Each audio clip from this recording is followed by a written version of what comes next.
See, in 1990, Joel Barker wrote a book. It's called Paradigms. He said to be able to shape your future, you have to be willing and able to change your paradigm.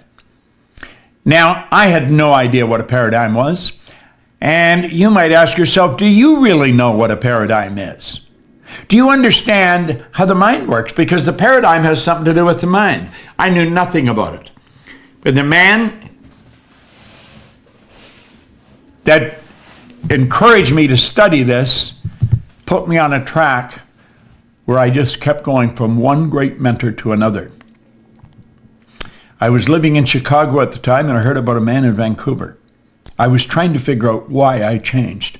I had left my own business. I went to work with Earl Nightingale and Lloyd Conant in Chicago. Ended up being their vice president of sales. I would have gone there. I would have paid them to let me work there. I wanted to work with Earl Nightingale and Lloyd Conant because I wanted to study. I wanted to know, why did I change? I knew I wasn't lucky. And I heard about a man in Vancouver.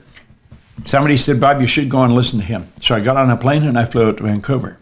At the end of the seminar, when the guy got on the stage, I knew that he knew what he was talking about. There was just such certainty in his talk.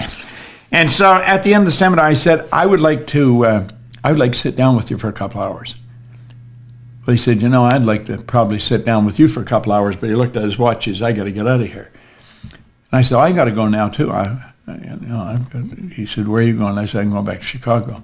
He said, what are you doing out here? I said, I come out to hear you speak. Now, I think he was impressed that I had traveled so far to listen to him. So I said, look, I'm not going to be in Chicago anytime in the near future, but I'm going to be in Toronto. And I said, I'm from Toronto. I'll fly over. I'll meet you over there. And so the two of us sat down in the Skyline Hotel. And we were there. We were supposed to be 3 hours. We were there for about 3 days. And he and I were as thick as thieves right up until he died. Now, he introduced me to this idea that I'm going to introduce you to.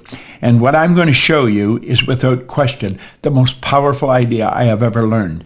And if you don't understand this, the odds of you making great changes are very, very slim. I want you to look at the mind and then look at paradigms. But let's personalize it. Let's look at your mind and your paradigm.